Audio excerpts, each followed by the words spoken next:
Free for the time being, but still wanted by Spain. The sacked Catalan president Carles Puigdemont and 4 cabinet colleagues, all the subject of a European arrest warrant, are now due to appear in court in Brussels on the 17th of November. After handing themselves in on Sunday, they spent hours talking to an investigative judge who agreed not to keep them in custody. On Monday, the Brussels prosecutor's office said the decision was made without any political influence, as they outlined the conditions of Mr. Puigdemont's release. There is no restriction in speaking to the media. There are no restrictions in having political activities. The only restrictions that we have is the fact that he cannot leave the country. He has to tell where he's staying, and he has to present himself each time that the Belgian authorities ask him for. The 5 face charges of sedition, rebellion and misusing public funds, which carry a possible 30-year jail sentence. This legal expert says they could spend months challenging extradition, but it would be very unusual for Belgium to reject the arrest warrant. Of course, all national judicial systems within the EU are quite different from each other.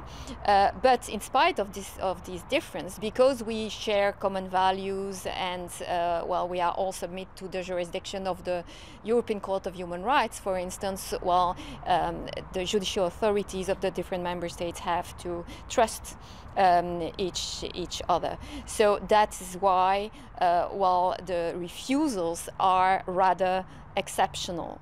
The Madrid government insists Puigdemont and the others will eventually have to return. I'd like to highlight that he hasn't been received by any European Union authority or a Belgian government authority or even a Flemish government authority.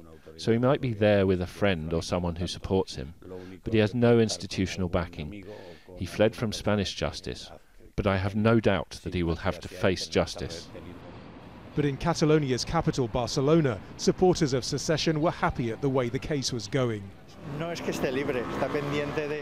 Well, he's not free. He's still dependent on the decision by the judge, which should come within 15 days.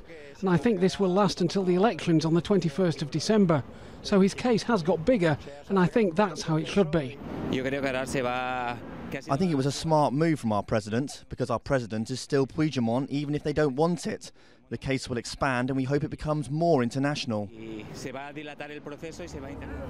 Well, we know when the judicial process will begin here, but it's likely to be long and drawn out. And all the while, the debate over who occupies the legal and moral high ground goes on.